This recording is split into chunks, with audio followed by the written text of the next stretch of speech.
Hola, mi nombre es Martín Stockley y este es mi video para el laboratorio número 3 del ramo Laboratorio de Aplicación. Para este laboratorio se nos pidió hacer el juego Snake en un panel LED 8x8, una matriz LED 8x8, y esta es mi elaboración del circuito. Lo primero es el diseño del circuito, entonces, como se ve aquí al lado mío, hecho en Tinkercad, lo estoy mirando. Donde no tenemos este panel LED simulado dentro de Tinkercad, lo armamos con una agrupación de muchos LEDs conectados a los circuitos integrados o sea, los integrados que nosotros tenemos.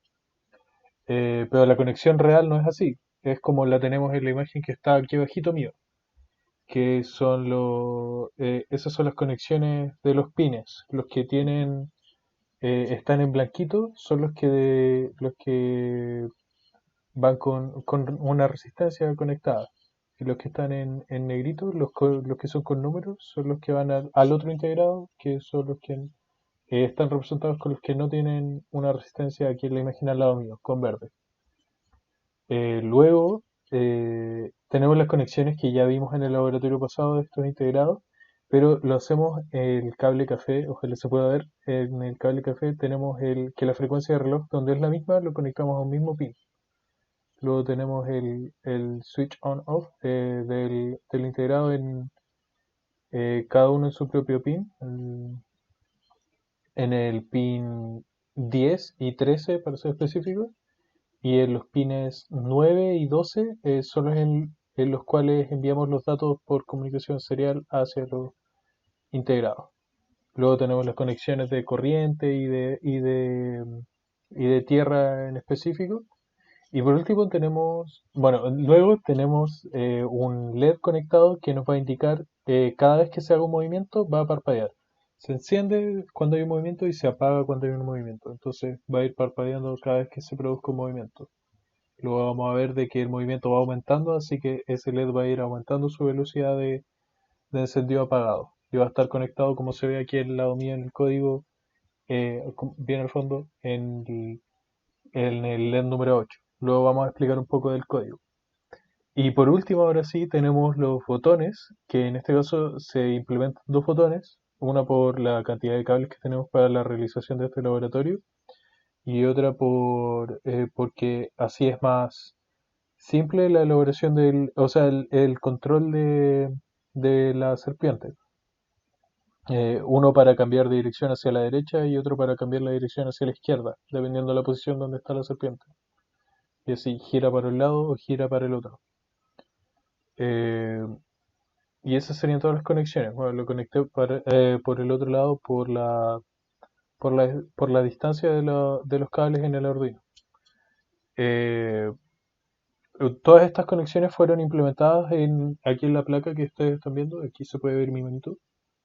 Aquí está el circuito, ya está funcionando. No se puede visualizar también, pero después lo vamos a mostrar un poco mejor.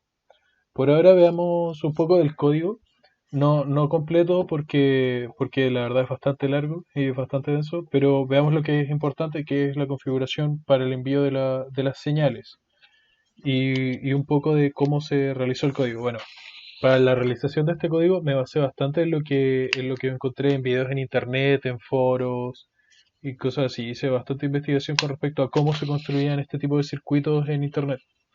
Y me bastante en eso y por eso igual está en inglés la mayor parte de las cosas, como para ir probando las diferentes cosas que ellos hicieron. Pero las implementaciones son las que queríamos para este laboratorio en específico, que se crearan unos pilares en los cuales la serpiente choca si es que se encuentra, y la serpiente choca consigo misma, puede chocar consigo misma. También implementamos de que cada 5 movimientos la velocidad se disminuye en 25 milisegundos y cuando eso pasa también se extiende en uno la serpiente. Eso lo implementé yo, pero no está especificado en el laboratorio. Bueno, viendo el código, ahora sí. Bueno, se inicia de que el LED que parpadea va a estar en el pin número 8. Se definen con estos define. eh, estos de acá que voy a destacar son los que definen los integrados, los dos integrados. A uno le puse fila y a los otros columna y la frecuencia está en común, como ya lo había mencionado. Y tenemos los dos pines, eh, pin input left y pin input right, para los dos pines eh, que, que se conectan a los pulsadores, a los cuales se conectan los pulsadores. Luego tenemos diferentes valores que van a estar dentro de nuestro código, que son el tamaño máximo de la serpiente. Si es que nosotros vamos jugando bien, el tamaño máximo que va a alcanzar es de 35 LEDs. O sea, si es que logramos llegar a eso sin chocar con nada, se agranda hasta 35 LEDs, como el desafío más grande. Definimos el tamaño del circuito para no estar escribiendo 8 cada vez que queramos utilizar el tamaño del campo en el que vamos a estar jugando. El tiempo máximo que podemos durar son 3000 segundos. Eh, y bueno, estas son las direcciones para los diferentes comandos que podemos dar. También definimos un tipo de dato, que esto es importante. Un tipo de dato que nos va a dar eh, un par de datos que son las componentes X y Y, que nos dan la coordenada dentro del plano que nosotros tenemos en la matriz 8x8. Y el tipo de dato se va a llamar posición. Y este atributo posición aquí podemos ver que se lo damos a body, que va a ser el cuerpo de la serpiente, que el tamaño máximo va a ser max body length, que es el dato que habíamos definido, que el tamaño máximo de la serpiente es 35. Y se lo asignamos bueno, originalmente yo tenía este código hecho para que la serpiente comiera un alimento y ahí fuera creciendo, entonces lo modifiqué y mantuve el nombre del dato food, que era el nombre de los alimentos, pero cada vez que vemos food nos referimos realmente a los pilares con los que puede chocar la serpiente. Entonces son 6 datos que están aglomerados en food. O sea, creamos un vector de 6 datos, que son 6 pares de x, y. Y inicializamos diferentes valores que están dentro de nuestro código, que no vamos a profundizar tanto. Y esta va a ser la última parte del código que voy a explicar a profundidad. setPixel. Con setPixel lo que nosotros hacemos es definir si es que se enciende o se apaga un LED. ¿Cómo lo hacemos? Donde nosotros estamos trabajando con dos integrados, nosotros prácticamente necesitamos que un integrado me autorice a trabajar en las columnas y el otro integrado que me ayude a trabajar en las filas. Entonces, si este me autoriza en una columna en específico y este me autoriza en una fila en específico, en el punto donde ellos se cruzan, el LED tiene la autorización de ambas partes para encenderse y ahí se enciende. Entonces cada uno autoriza a toda una columna o a toda una fila y al momento de hacerse eso, el cruzamiento, todos los puntos en que se cruzan estas instrucciones, se van a encender los LEDs. ¿Cómo hacemos esto? Bueno, cada vez que se vaya a hacer una de estas actualizaciones, nosotros predefinimos bueno, aquí vemos que los datos de las filas en estado natural están apagados, o sea, le enviamos puros ceros y en la columna le enviamos puros unos, que son sus estados de apagado para cada uno. O sea, los datos en la columna tienen una lógica invertida. Bueno, y tenemos estas instrucciones de switch high y low para que en el momento en que estemos haciendo el cambio esté en el low y luego enviamos la instrucción al mandar un high al switch de cada uno, que es uno de los pines de los integrados. Y luego de eso, para los datos de fila y columna que nosotros mandamos, para el píxel en específico que queremos encender, perdón, tenemos los casos de la columna de uno de ellos y de la fila del que nosotros estamos mandando. En el caso de que el valor de la columna sea un valor del 0 al 7, lo que va a hacer en específico es que ese pin, donde estamos en columnas y es con una lógica invertida, si es el primer pin, a este le enviamos un 0, o sea que ese se encienda. Si es el segundo pin, a ese le enviamos un 0. El tercero, a ese le mandamos un 0 y así. Y lo mismo con las filas, pero al revés.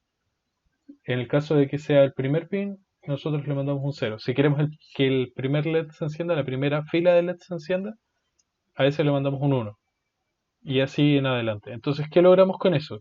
de que cada vez que nosotros mandamos una instrucción a esta función setPixel, nosotros vamos a, a mandar en específico las instrucciones a la fila y la columna que nosotros queremos encender. Y con eso logramos de que el píxel en específico se vaya encendiendo. Y esta función se utiliza tanto para definir los pilares como para cada actualización de la serpiente, de cada uno de los píxeles. Bueno, y luego tenemos diferentes funciones que son para el funcionamiento de este código. No voy a profundizar tanto, pero esta función booleana nos permite saber si es que la posición de los pilares es correcta. Entonces aquí incluimos las condiciones, por ejemplo, estas dos últimas condiciones son para saber de que el pilar no se generó en los píxeles 4 o 5, que son los centrales donde va la serpiente, al iniciar el código. No queremos que se inicien ahí. Y el resto son como que no se repitan, por ejemplo, esta línea de aquí es para que no se repitan dos pilares en un mismo punto y para que no específicos para que no aparezcan dentro del cuerpo de la serpiente, como al mismo tiempo, porque sería como perder automáticamente. En cualquier caso de que no se cumplan estas condiciones, se dice que está bien posicionado el pilar. Esta función es check game over, o sea, verificar si es que no hemos perdido todavía. En el caso de que hayamos perdido, se activa este valor game over time para la función game over y se procede a mandar un parpadeo por un tiempo en específico de lo que con respecto a lo que haya durado la partida. Eh,